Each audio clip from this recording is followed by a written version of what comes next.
महाभारत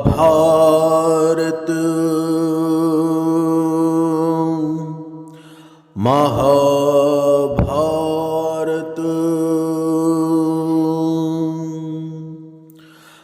कर्ण महाभारत की कहानी और इतिहास। कर्ण महाभारत के वीर योद्धाओं में से एक है, जिनकी छवि वर्तमान में एक शूरवीर और दानी के रूप में प्रतिस्थापित है। विभिन्न मान्यताओं के अनुसार उनका जन्म कुंती के घर एक वरदान के रूप में हुआ था। श्री कृष्ण के पिता वासुदेव की बहन और भगवान श्री कृष्ण की बुआ कुंती थी। एक दिन दुर्वासा ऋषि चहल पहल करते हुए कुंती के महल में आए। उस समय कुंती अविवाहित थी। तब कुंती ने पूरे 1 वर्ष तक दुर्वासा ऋषि की सेवा की थी। सेवा भाव के दौरान दुर्वासा ऋषि ने कुंती के भविष्य को अंतर्मय से देखा और कुंती से कहने लगे, तुम्हें राजा पांडु से कोई संतान प्राप्त नहीं होगी। इसके लिए तुम्हें मैं एक वरदान देता हूँ कि तुम किसी भी देवता का स्मरण कर उससे संतान प्राप्त कर सकती हो। इतने कहने के बाद दुर्वासा ऋषि वहां से चले गए। तभी उत्सुकता पूर्वक कुंती ने सूर्यदेव का ध्यान लगाना शुरू किया। वह प्रतिदिन सूर्यदेव की पूजा अर्चना करने लगे। उनके भक्तिभाव से प्रसन्न होकर सूर्यदेव प्रकट हुए और उन्होंने कुंती को एक पुत्र का वरदान दिया। जिसके कुछ समय बाद कुंती ने एक पुत्र को जन्म दिया, जिसमें सूर्य का तेज झलकता था। और यही नहीं, जन्म से ही कर्ण से शरीर पर कवच और कुंडल थे। अविवाहित होने के कारण लोक लाज से बचने के लिए कुंती ने अपने पुत्र को एक टोकरी में रखकर गंगा नदी में बहा दिया था, जहां कुछ ही मीलों दूर महाराज धृतराष्ट्र का सारथी अधिरथ और उनकी पत्नी राधा नदी किनारे कपड़े धो रहे थे। उसी समय उन्होंने एक टोकरी को बहते देखा और नदी से बाहर ले आए, जहां उन्होंने देखा एक नन्हा सा बालक रो रहा था, जिसे देखकर दंपति जोड़ा काफी खुश हुआ और उन्होंने उसे गोद लेने का निर्णय लिया, जिसके चलते उनका नाम वासुदेव रखा गया। किशोर अवस्था से ही कर्ण युद्ध कला में पारंगत थे। वह अपने पिता की भांति रथ की जगह युद्ध कला में अधिक रुचि रखते थे। एक दिन उनके पिता अधिरथ उन्हें गुरु द्रोणाचार्य के पास ले गए, जो उस समय के सर्वश्रेष्ठ वीर योद्धाओं में से एक थे। गुरु द्रोण सिर्फ गुरु वंश के राजकुमारों को ही शिक्षा देते थे, जिसके चलते उन्होंने सुतपुत्र कर्ण को शिक्षा देने से इनकार कर दिया, क्योंकि कर्ण एक सारथी का पुत्र था और द्रोण क्षत्रियों को ही शिक्षा देते थे। उसके बाद युद्ध कला को सीखने के लिए वह परशुराम से मिले, जो केवल ब्राह्मणों को ही शिक्षा देते थे। यह जानकर कर्ण ने स्वयं को एक ब्राह्मण बताया और शिक्षा प्राप्त की, जिसके चलते वह युद्ध कला और धनुर्विद्या में निपुण हो गए। उन्होंने अपने पिता की इच्छा को पूर्ण करते हुए वृषाली नामक एक सूत पुत्री से विवाह किया। इसके बाद कर्ण ने एक और विवाह किया, जिसका नाम था सुप्रिया। इन दोनों पत्नियों से कर्ण को 9 पुत्र प्राप्त हुए। उनके 9 पुत्रों ने महाभारत के युद्ध में प्रतिभाग लिया था, जिसमें ऋष्यसेन अर्जुन के हाथों से वीरगति को प्राप्त हुए थे। ऋषिकेतु एकमात्र ऐसा पुत्र था जो जीवित था। युद्ध के दौरान कर्ण की मृत्यु के पश्चात वृषाली भी कर्ण की चिता पर भी सती हो गई थी। पुराणों के अनुसार जब गुरु द्रोण ने हस्तिनापुर में युद्ध पराक्रम की एक प्रतियोगिता का आयोजन करवाया, तब उस प्रतियोगिता में अर्जुन को विशेष धनुर्धारी के रूप में सम्मानित किया गया। उसी समय वह कर्ण आ जाते हैं और वह अर्जुन के द्वारा किए गए युद्ध कौशल्य को भली प्रकार से कर लेते हैं और अर्जुन को द्वंद्व युद्ध के लिए ललकारते हैं। तभी सभा में उपस्थित कृपाचार्य कर्ण के हस्तक्षेप को निरस्त करते हुए उनसे वंश और साम्राज्य के बारे में पूछते हैं, क्योंकि द्वंद्व युद्ध के अनुसार एक राजा ही एक राजकुमार को ललकार सकता है। उसी समय कौरवों में दुर्योधन ने जाना कि एक कर्ण ही एक योद्धा है जो अर्जुन को मात दे सकता है। इसलिए दुर्योधन कर्ण को अंगदेश का राजा घोषित करते हुए ताकि कर्ण द्वंद्व युद्ध के योग्य हो जाए। उसके बाद कर्ण ने दुर्योधन से पूछा कि तुम्हें इसके बदले क्या चाहिए। दुर्योधन ने जवाब दिया, मुझे तुम्हारी दोस्ती चाहिए, जिसके चलते दोनों एक दूसरे के घनिष्ठ मित्र बन गए। सूत पुत्र कर्ण एक उदारवादी और दानवीर योद्धा थे, जिसके चलते वह नित्य कर्म सूर्य भगवान की पूजा अर्चना करते थे, आस्था के प्रति विश्वास रखते। कर्ण धर्म के प्रत्येक कर्मकांडों को करते थे। उनकी वीरता के किस्से आज भी विभिन्न पुराणों में विद्यमान हैं। अंगराज का राजा बनने के पश्चात कर्ण सूर्यदेव की उपासना के बाद दान करते थे। उन्होंने अपनी माता को यह वचन दिया था कि महायुद्ध के दौरान वह अर्जुन के अतिरिक्त और किसी पांडव का वध नहीं करूँगा, जिसके चलते उन्होंने अर्जुन के वध के लिए देवराज इंद्र से इंद्रास्त्र भी मांगा था।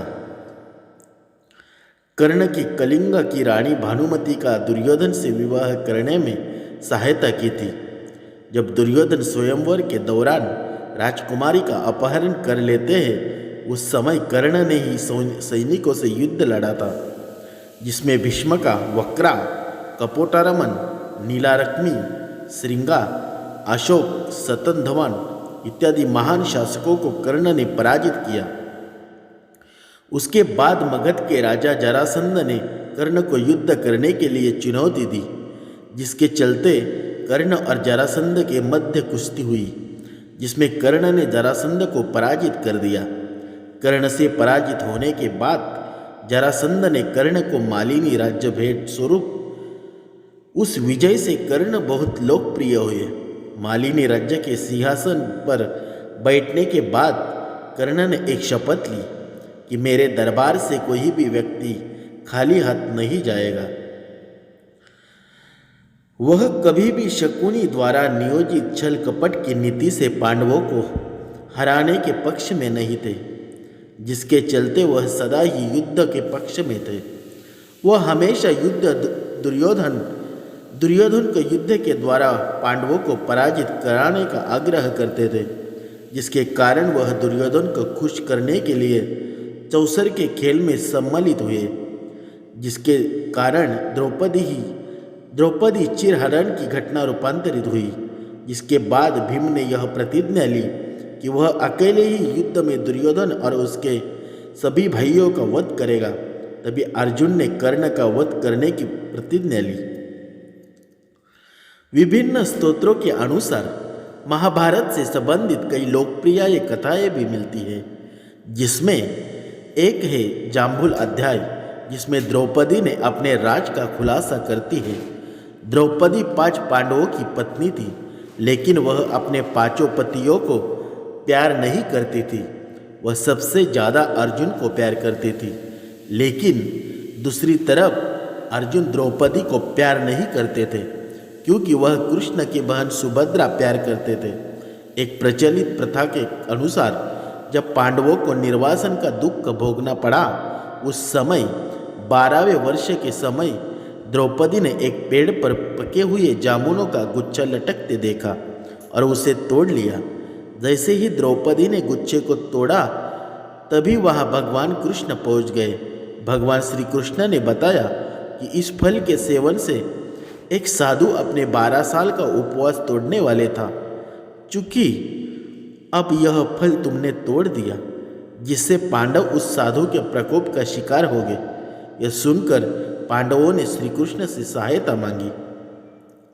इतना कहने पर भगवान श्री कृष्ण ने पांडवों से कहा कि इसके लिए सभी को पेड़ के नीचे जाकर केवल सत्य वचन ही बोलने होंगे, तभी फल अपने स्थान पर दोबारा लग सकता है।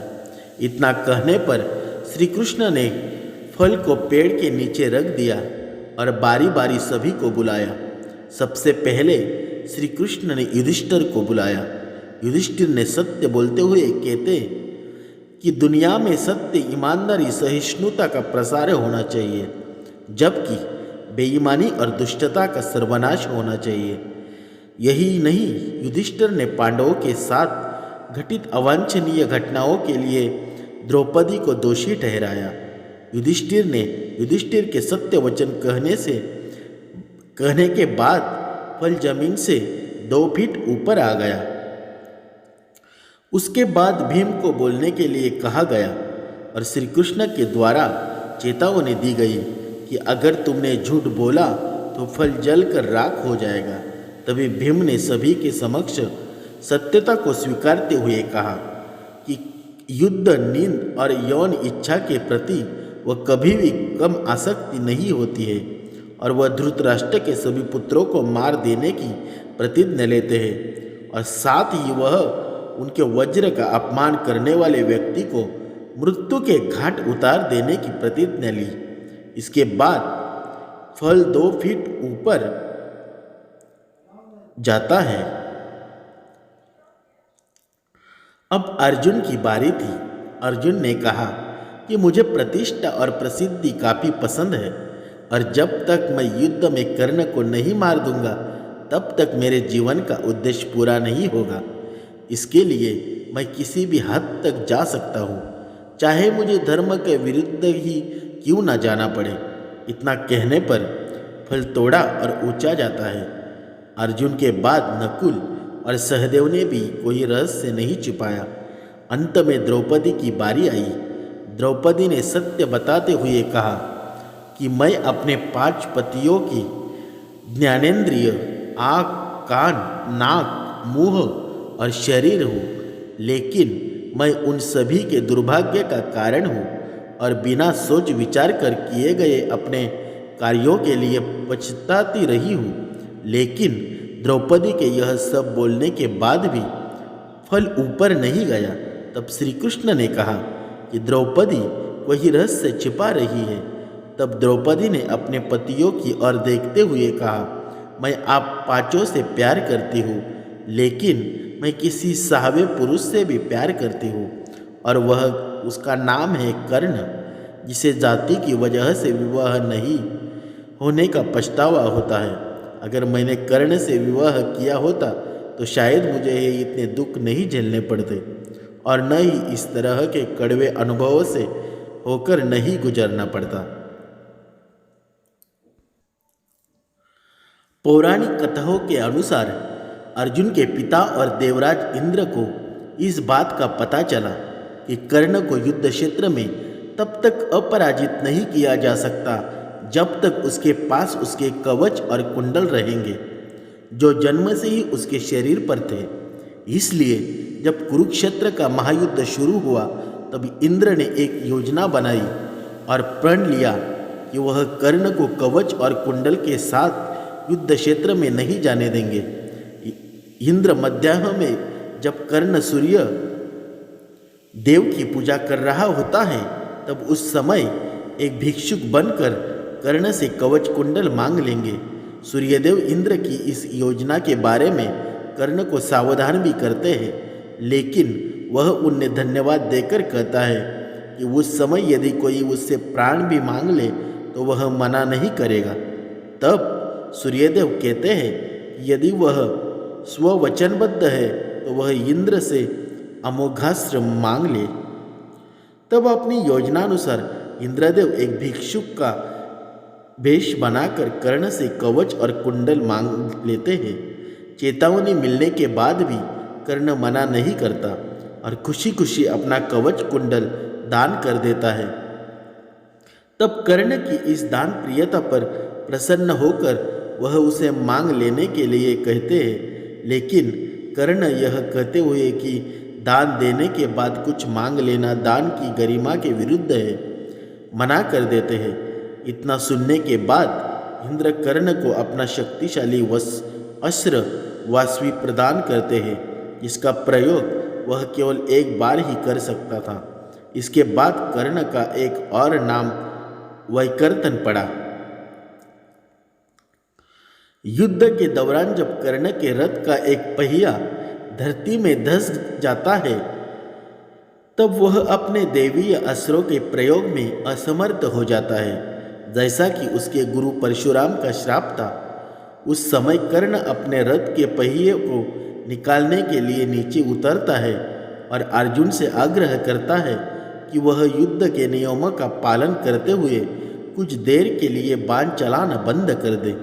तभी श्री कृष्ण ने अर्जुन से कहा कि कर्ण कोई अधिकार नहीं है कि वह अब युद्ध नियमों और धर्म की बात करे, क्योंकि अभिमन्यु के वध के समय कर्ण ने भी किसी भी युद्ध नियम और धर्म का पालन नहीं किया था। तब कहा गया था कर्ण का धर्म, जब उसने दिव्य जन्मा द्रौपदी का जन्म हवन कुंडल से हुआ था।